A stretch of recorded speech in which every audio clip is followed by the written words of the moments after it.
जब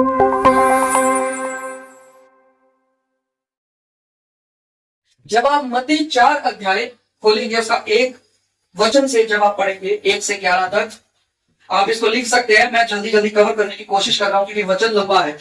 मैं एक एक वचन आपको बता सकता हूं, आपको इसीलिए मैं खुलवा नहीं रहा। यहां पर आप देखेंगे शैतान ने यीशु मसीह को पाप में गिराना चाहा और उसने बार बार उसको पाप में गिराना चाहा कि देखो तुम्हारे पास कुछ भी नहीं है, ये सब कुछ मैं तुम्हें दे दूंगा। फिर कहता है पत्थर रोटी बन जाए।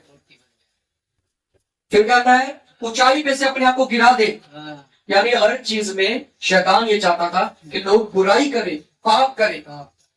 आज भी सेम चीजें वो करता है। लोग ज्यादा से ज्यादा झूठ बोले, ज्यादा से ज्यादा चुगलियां करे, कानाफूसी करे, निंदाएं करे, मूर्ति पूजा करे, जादू टोने में चले जाए, झाड़ फूक कराने में चले जाए, माइंड को कंट्रोल करने की कोशिश करता है। क्योंकि वचन कहता है जो दुष्ट आत्माएं होती हैं, जो शैतान होता है, वह सबसे पहले बुद्धि को पकड़ता है ताकि किसी का बुद्धि काम न करे कि हम हो क्या रहा है। लोग कंफ्यूज हो जाते हैं क्योंकि लाइफ में चल क्या रहा है ना। हालेलुया। तो उसने पाप में गिराना चाहा। पहली चीज, वह झूठ बोलता है, झूठ का पिता है, झूठ के कारण लोगों को फंसाता है। दूसरी चीज है वह डर को लोगों के अंदर डालता है। तीसरी चीज है वह पाप और बुराई को लोगों के अंदर डालता है, पाप में गिराने की कोशिश करता है।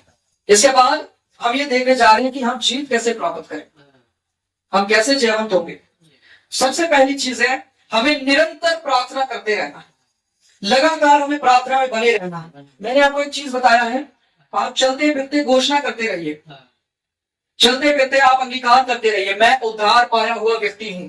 आपको चिल्लाने की जरूरत नहीं है, आप चलते फिरते अपने अंदर बोल सकते हैं, अपने होठों को धीमा सा हिलाकर आप बोल सकते हैं। आप अपने घर में हैं तो आप चिल्ला करके बोलिए। जितना आप मुंह खोल के बोलेंगे आपका विश्वास का लेवल उतना बढ़ता जाएगा। आप एक बार करके देखिए। हालेलुया। मैं चंगाई पाया हुआ व्यक्ति हूं, मेरे अंदर एक बड़ा विश्वास है। हालेलुया। मैं पवित्र आत्मा पाया हुआ व्यक्ति हूं। समझ रहे नहीं? तो इस तरीके से आप अपनी घोषणाओं को जारी रखें। यानी कहने का मतलब निरंतर प्रार्थना करें। और यह आपको मिलेगा इफिसियों उसका 6 अध्याय 18 वचन में। इसके बाद दूसरी चीज है वचन में खड़े रहे, वचन में स्थिर रहे। हालेलुया। बहुत सारे लोगों को वचन याद नहीं पड़ता है, या कुछ भी कंडीशन जब ऐसी बन जाती है जिसमें वो वचन भूल जाते हैं और बाद में याद आता है कि ये चीजें नहीं करना था, ये तो मुझसे पाप हो गया, बुराई हो गई। तो ये चीजें कब होती है? जब प्रार्थना की, वचन की, आत्मिक जीवन की कमी हो, तब ये चीजें होती है। हालेलुया। अगर ये चीजें हो रही है तो हमें प्रार्थना और वचन और आत्मिक जीवन में बढ़ने की जरूरत है। यानी हमें परमेश्वर के हथियारों को भी धारण करने की जरूरत है, वचन में स्थिर रहने की जरूरत है। तीसरी चीज है पवित्र आत्मा से हमेशा भरे रहो, अपने आप को हमेशा भरे रखो। हालेलुया। चौथी चीज है माफ करने वाले बनो। जो भी व्यक्ति माफ करने का हृदय नहीं रखता है वो शैतान के लिए, दुष्ट आत्माओं के लिए दरवाजा खोलता है। अगर आप माफ नहीं करेंगे तो आप पवित्र आत्मा से भी भर नहीं पाएंगे, क्योंकि आपने किसी दुष्ट के लिए द्वार खोला है। परमेश्वर की पवित्र आत्मा मिलेगी। जिस दिन आप क्षमा करना सीख जाएंगे उस दिन आप पवित्र आत्मा से भर जाएंगे। पांचवी चीज है संगति में रहो, अपने आप को संगति से कभी भी अलग ना करो। हालेलुया। आपकी लाइफ में सब कुछ चाहे पीछे छूट जाए, पर एक संगति है जो आपको कभी भी छोड़ना नहीं है। ये आपको आत्मिक जीवन में आगे बढ़ाएगी। और हो सकता है कि कोई अकेला व्यक्ति बड़ी आसानी से गिर जाए, पर संगति में रह करके वो डटा रहेगा। और लास्ट चीज है उपवास करें और आराधना करें। अगर आपको जीत चाहिए ना, उपवास करें, आराधना करें।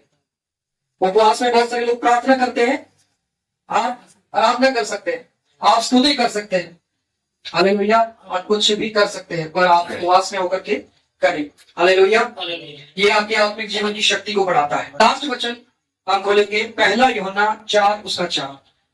1 यूहन्ना की पत्री 4 अध्याय और उसका 4 वचन। हे बालकों, तुम परमेश्वर के हो और तुमने उन पर जय पाई है, क्योंकि जो तुम में है वह उससे जो संसार में है बड़ा है। हालेलुया। यह वचन आपको हमेशा याद रखना है। हर परिस्थिति में आपको यह वचन एक मजबूत शक्ति देगा। हालेलुया। कि जो संसार में है उससे भी बड़ा आपके अंदर है, जिसने सृष्टि को बनाया है, जो सब कुछ कंट्रोल करता है। तो एक बात याद रखिए, लास्ट बात बोल के मैं इसको समाप्त कर रहा हूं। एक चीज हमेशा याद रखिए, यीशु मसीह ने शैतान को क्रूस पर से हरा दिया, है ना, उसके सर को कुचल दिया, शैतान को हरा दिया। आपको क्या करना है? आपको सिर्फ उस जीत में चलना है, जिस जीत में, जिस जयवंत जीवन में परमेश्वर आपको लेके आया है। आपको सिर्फ उस जीत में चलना है, एक जयवंत जीवन में आपको चलना है। हालेलुया।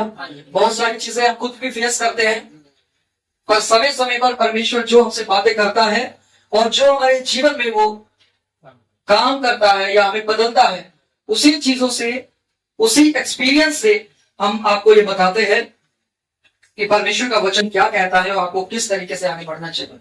ये वो बातें नहीं है कि हम कहां से भी उठाएं और कुछ भी हम प्रचार कर दें, पर ये वो बातें हैं जो हम खुद एक्सपीरियंस करते हैं, या जो परमेश्वर का आत्मा हमें अगुवाई करता है कि जो कलीसिया की जरूरत है हम उसका प्रचार करें।